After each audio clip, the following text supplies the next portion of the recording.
जय माता दी दोस्तों, कैसे हैं आप सब। दोस्तों बात कर रहे हैं 16 और 17 अक्टूबर की कि ये 2 दिन मकर राशि वालों के लिए कैसे रहने वाले हैं।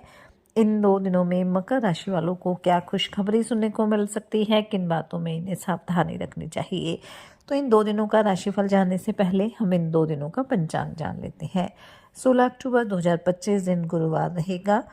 कार्तिक माह कृष्ण पक्ष की 10वीं तिथि जो सुबह 10:37 तक रहेगी। उसके बाद एकादशी तिथि प्रारंभ हो जाएगी। शुभ योग रहेगा।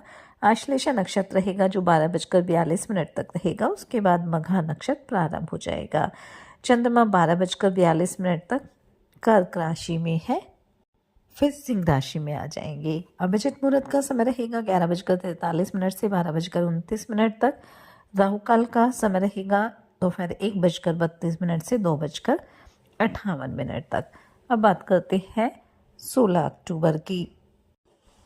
अब बात करते हैं 17 अक्टूबर की। 17 अक्टूबर 2025 दिन शुक्रवार रहेगा। कार्तिक माह कृष्ण पक्ष की एकादशी तिथि जो सुबह 11:14 तक रहेगी। उसके बाद द्वादशी तिथि प्रारंभ हो जाएगी। शुक्ल योग रहेगा। मघा नक्षत्र रहेगा जो 1:58 तक रहेगा। उसके बाद पूर्वा फाल्गुनी नक्षत्र प्रारंभ हो जाएगा। चंद्रमा सिंह राशि में रहेंगे। अभिजित मुहूर्त का समय रहेगा 11:43 से 12:29 तक। राहु काल का समय रहेगा 10:05 से 11:43 तक।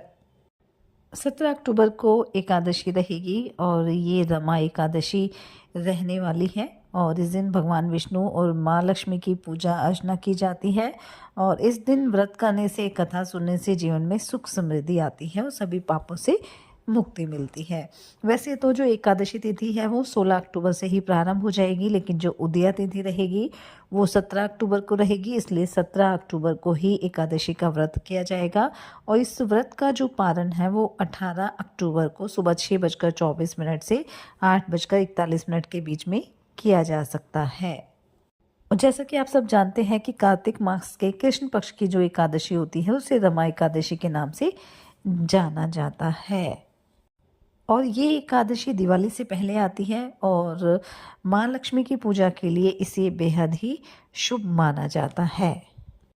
और इस दिन बेहद शुभ संयोग भी रहने वाले हैं क्योंकि 17 अक्टूबर के दिन ही सूर्यदेव तुला राशि में प्रवेश करेंगे, जिसे तुला संक्रांति भी कहा जाता है। और जब एकादशी तिथि और सूर्य गोचर एक साथ आते हैं तो व्रत का पुण्य कई गुना बढ़ जाता है। तो इस दिन व्रत करने से, दान पुण्य, जप और ध्यान करने से हमें विशेष लाभ की प्राप्ति होगी। तो आप पूरे विधि विधान से भगवान विष्णु और माता लक्ष्मी की पूजा अर्चना करें, क्योंकि इस व्रत को करने से सभी प्रकार के कष्ट, रोग और आर्थिक परेशानियों से मुक्ति मिल जाती है। और क्योंकि इस दिन सूर्यदेव भी राशि परिवर्तन करेंगे तो सूर्यदेव से संबंधित दान और उपाय आप अवश्य करें। नियमित रूप से आप सूर्यदेव भगवान को तांबे के लोटे से जल दें। ओम सूर्याय नमः मंत्र का आप जाप करते रहें और सूर्यदेव से संबंधित चीज़ों का दान भी करें ताकि सूर्यदेव का जो प्रभाव है आपके लिए पॉजिटिव रहे। क्योंकि सूर्यदेव आपके कर्म स्थान में रहने वाले हैं जो आपको काफ़ी मेहनती बनाएंगे। आपको आपकी मेहनत का काफ़ी अच्छा रिजल्ट भी सूर्यदेव देने वाले हैं। इसलिए सूर्यदेव से संबंधित दान और उपाय आप अवश्य करें, क्योंकि जहां सूर्यदेव आपके जीवन में खुशियां लेकर आएंगे वहीं आपके लिए एक अच्छा स्वास्थ्य भी सूर्यदेव लेकर आने वाले हैं। आपको काफ़ी आत्मविश्वासी बनाने वाले हैं। इसलिए सूर्यदेव के दान और उपाय आप अवश्य करें। तो चलिए बात कर लेते हैं ये 2 दिन मकर राशि वालों के लिए कैसे रहने वाले हैं। ये 2 दिन मकर राशि वालों के लिए मिले जुले रहेंगे। इन 2 दिनों में थोड़ा बिजी भी आप रहने वाले हैं। काम की भी अधिकता रहेगी। काम का बोझ आपके ऊपर बढ़ सकता है, जिसकी वजह से थोड़ा सा आप थकान का अनुभव भी कर सकते हैं। इसलिए काम के साथ साथ खुद का ध्यान भी आपको रखना है और हर तरह से आपको कोशिश करनी है कि आप खुद के लिए समय निकाल पाएँ, काम भी पूरे हों और खुद के लिए भी आप समय निकाल पाएँ। कारोबार के रुके हुए कार्यों को पूरा करने में आप लगे रहेंगे, काफ़ी प्रयास करेंगे और उसमें आपको सफलता भी प्राप्त होगी। लेकिन आपको ये ध्यान रखना है कि कुछ समय आपको अपने घर परिवार के लिए, अपने बच्चों के लिए भी निकालना है ताकि आप उनके साथ एक अच्छा समय व्यतीत करें। धर्म कर्म में भी आपकी काफ़ी रुचि रहेगी, दान पुण्य के कार्य भी आप करेंगे और अगर किसी ज़रूरतमंद व्यक्ति की मदद करने का मौका आपको मिले तो आप अवश्य करें, इससे आपके मन को सुकून भी मिलने वाला है। कार्य क्षेत्र में भी के लिहाज से भी ये 2 दिन अच्छे रहेंगे, कार्य आपके पूरे होते रहेंगे। कारोबारियों के लिए भी समय अच्छा रहेगा, बस कोई भी बड़ा निवेश करना है, कोई भी डील फाइनल करनी है तो उसमें आपको जल्दबाजी बिल्कुल नहीं करनी है। इन 2 दिनों में पैतृक संपत्ति को लेकर भी कोई बंटवारा हो सकता है या कोई वाद विवाद था तो उसका फैसला भी इन 2 दिनों में हो सकता है। घर परिवार में किसी सदस्य के विवाह में किसी तरह की बाधा आ रही थी तो वो दूर हो जाएगी, या आपका विवाह नहीं हो पा रहा था तो आपके विवाह के योग भी इन 2 दिनों में बन सकते हैं। आपका कोई रिश्ता भी आ सकता है। भाई से भी प्रॉपर्टी को लेकर कोई वाद विवाद था तो वो भी दूर हो जाएगा और आपसी रिश्ते आपके काफ़ी मजबूत रहने वाले हैं। किसी काम को लेकर कुछ नए नए आइडियाज़ आपके मन में रहेंगे जो आपके कारोबार को आगे ले जा सकते हैं। बस एक बार बड़ों की सलाह लीजिए, धैर्यपूर्वक काम करिए, बाकी सफलता आपको अवश्य प्राप्त होगी।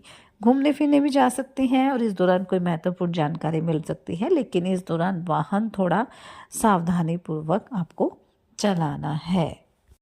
कुछ नया करने की कोशिश भी आपकी रंग लाएगी। वहीं संतान की ओर से आपको कोई खुशखबरी सुनने को मिल सकती है। आप अपनी आर्थिक स्थिति को मजबूत करने के लिए काफ़ी प्रयास करेंगे और इन प्रयासों में आपको सफलता भी प्राप्त होगी। किसी नए वाहन की खरीदारी भी आप कर सकते हैं या कोई लोन लिया था तो उसे भी आप उतारने की पूरी कोशिश करेंगे और उसमें आपको सफलता भी प्राप्त होगी। दाम्पत्य जीवन सुखद रहेगा, प्रेम संबंधों के लिए भी समय अच्छा रहेगा। लंबे समय से रुके हुए काम भी आपके पूरे होंगे। कोई रिश्तेदार भी आपसे मिलने आ सकता है। वहीं आपके मन की कोई इच्छा भी पूरी हो सकती है जिससे मन काफ़ी प्रसन्न आपका रहने वाला है। विद्यार्थी भी पढ़ाई लिखाई पर पूरा ध्यान देंगे और बेहद ज़रूरी है कि आप ढील बिल्कुल ना दें, नहीं तो समस्याएं बढ़ सकती है। अपने कामों को लेकर जल्दबाजी बिल्कुल ना दिखाएं और अपनी वाणी में, अपने व्यवहार पर भी थोड़ा संयम बनाए रखें ताकि किसी के साथ किसी तरह की परेशानी ना हो। सामाजिक कार्यक्रमों में भी आपकी अच्छी पहल रहेगी, काफ़ी एक्टिव आप रहने वाले हैं। ऑल ओवर बात की जाए तो ये 2 दिन आपके लिए मिले जुले रहेंगे, लाभ के योग बनने वाले हैं, इसलिए इस समय का फ़ायदा उठाएं, लेकिन थोड़ी समझदारी भी बरतें और अपनी सामर्थ्य अनुसार गरीब और असहाय लोगों की मदद भी करते रहें। उन्हें दान दक्षिणा भी दें और अपने बड़ों का सम्मान करें और हनुमान चालीसा का नियमित रूप से आप पाठ करते रहें ताकि आपके जीवन में सदैव खुशियाँ बनी रहे। ये 2 दिन आपके लिए मंगलकारी रहे, शुभता भरे रहें। इसी मंगल कामना के साथ जय माता दी।